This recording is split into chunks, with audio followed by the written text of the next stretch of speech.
안녕하세요. 카디악 어스쿨테이션을 주제로 발표할 심장내과 PK 1조 김정수입니다.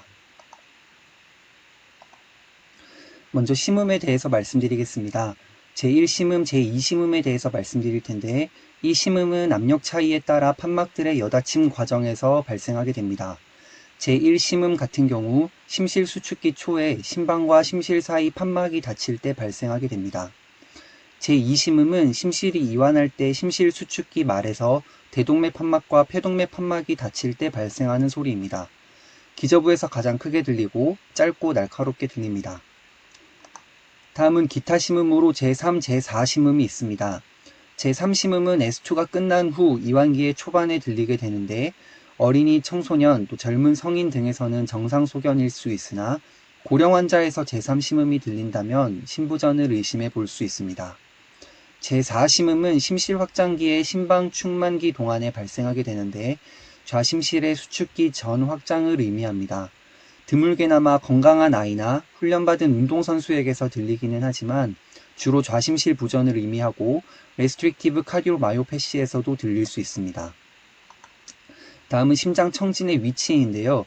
다음 사진은 각 밸브들의 소리를 어디서 잘 들을 수 있는지 위치를 나타낸 사진입니다.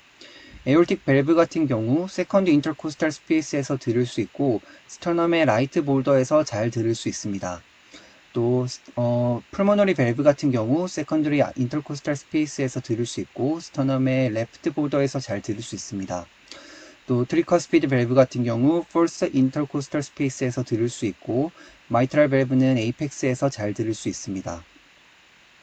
제1심음과 제2심음은 다이어프램으로 듣는 것이 유리하고 제3심음과 제4심음은 벨로 청진하는 것이 좀 더 잘 들을 수 있습니다. 다음은 심잡음에 대해서 말씀드리겠습니다. 심잡음은 비정상적인 혈류에 의해 생기는데 일반적으로 씩씩 하는 소리로 표현이 되고 꼭 빠른 혈류가 선행되고는 합니다.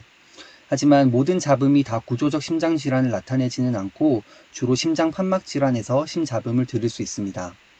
다음은 잡음의 등급이고 총 6개의 등급으로 나뉘며 스릴은 4단계 이상의 잡음일 때 존재합니다. 다이나믹 어스쿨테이션은 심장 잡음을 확인하고 또 그 의미를 판정하기 위해 간단한 임상적 조작을 해보는 것을 의미합니다. 주로 호흡, 발살바 조작, 환자의 포지션 변화, 또 운동 등을 통해서 심잡음과 심음을 변형시키며 보다 정확한 진단을 하기 위해 시행해 볼 수 있습니다.